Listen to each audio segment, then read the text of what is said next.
Hi, I'm Alan Bresnick, Cable Video Practice Leader of Light Reading. I'm here in New York at our Future of Cable Business Services Conference. I'm speaking to Dan Templin. Dan is Senior Vice President of Mediacom Business Solutions. Hi, Dan. Morning. Welcome to New York. Thank you. So Dan, tell us a little bit about where Mediacom stands in terms of business services. It's about a $200 million operation right now.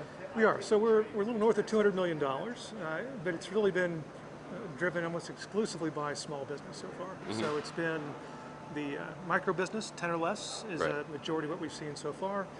Like the Light Reading conference today, we're actually looking at moving that up market into the mid-sized business enterprise space as we go forward. So what would you describe as the mid-sized enterprise space? Is it like 50 to 100 or 100 employees or more? What would be for you? Mid-size for us, 100 to up to 500, and then enterprise above 500.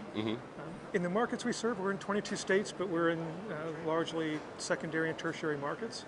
So our opportunities really are in the main verticals of healthcare, education, finance, where there are largely international and regional players with high capacity, high bandwidth needs and service needs, but in those verticals particularly. Okay. And you've done some rebranding of Mediacom's business services lately? We did. So one of the things we had taken on when we started to move up market into this space was to identify Mediacom Business and Mediacom as a network services company, less so as a consumer cable TV company.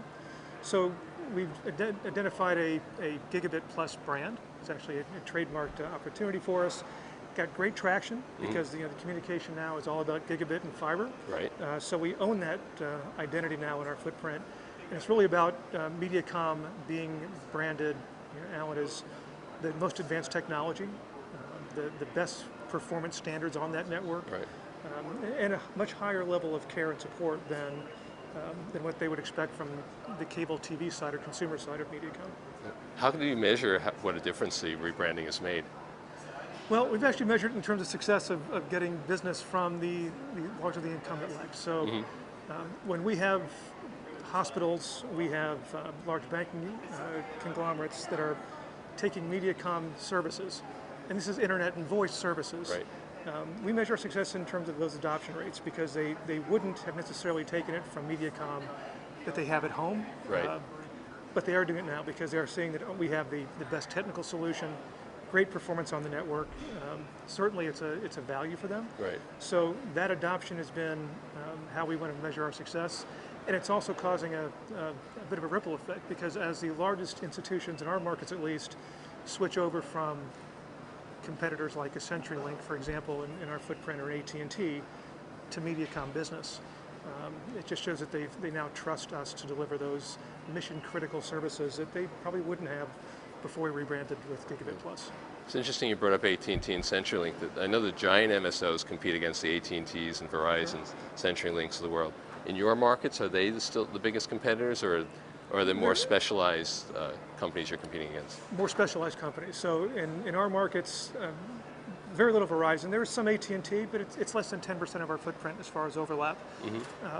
But we deal with the traditional CLECs. So a level 3, an XO, but also some of the smaller regional players. Companies like 8x8, for example, are doing specialized voice services. And some fiber companies like a Zayo, which has put together a bit of a national footprint for fiber services, at least just for connectivity and service, which is why on our end we are now looking to move up market by adding services that are not just connectivity based, not just commoditized, and leveraging that brand and that reputation so far to now go into some cloud services and managed services, and we're just beginning to do that now. Okay, are there any new initiatives like that that you can give us a tease about that we'll see in 2016? So the first one we have, and it's we're piloting it this year. It'll be rolled out in all markets actually here before the end of the year, in the next few weeks. And that's a managed voice solution, so a hosted voice. It's our first cloud-based offering. Easiest for us to do because we already have a platform in place. We could do it internally. We understand it, no additional investment required, but we're seeing some very early returns, good adoption rates, which we do attribute to the trust that these companies have put into us, but also from a revenue standpoint, we're finding that the average revenue per customer on the voice services side is actually a multiple of 5 of what we've seen historically on SIP lines and PRIs and other traditional voice products. So it bodes very well. We're just starting to scratch the surface of it now. But we hope that this will be the first foray, frankly, into managed services, moving into things like managed Wi-Fi that have opportunities, perhaps data, storage, even managed desktop for a call center or small business environment. So we'll partner to do that. We won't do that internally. Right. And we're just really starting to do that research now. So in 16, I would expect that we'll get into the managed Wi-Fi as our next foray into cloud services. And then everything else will be 2017 and beyond.